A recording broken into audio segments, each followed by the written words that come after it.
पत्तियों का वर्गीकरण। नमस्कार। बच्चों को केवल किताबों तक सीमित न रखकर उन्हें प्रकृति के बीच ले जाकर सीखने का अवसर देना ही हमारा उद्देश्य है।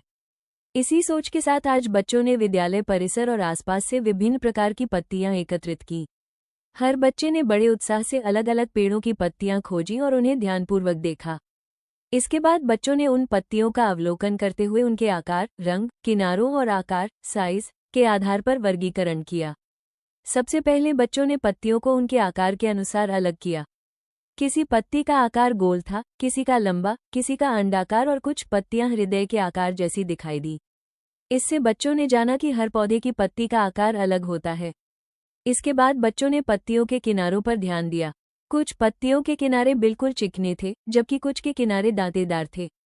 बच्चों ने इन विशेषताओं को पहचानकर अलग अलग समूह बनाए। फिर रंग के आधार पर वर्गीकरण किया गया। बच्चों ने हल्के हरे, गहरे हरे तथा सूखी पीली पत्तियों को अलग अलग रखा। इससे उन्हें यह समझने का अवसर मिला कि पत्तियों का रंग समय, मौसम और उनकी अवस्था के अनुसार बदल सकता है। इसके बाद पत्तियों को उनके आकार यानी बड़ी, मध्यम और छोटी श्रेणियों में बांटा गया। इस गतिविधि के दौरान बच्चों ने एक दूसरे से चर्चा भी की और अपने विचार साझा किए। बच्चों ने चार्ट पर वास्तविक पत्तियों को चिपकाकर सुंदर प्रस्तुति तैयार की।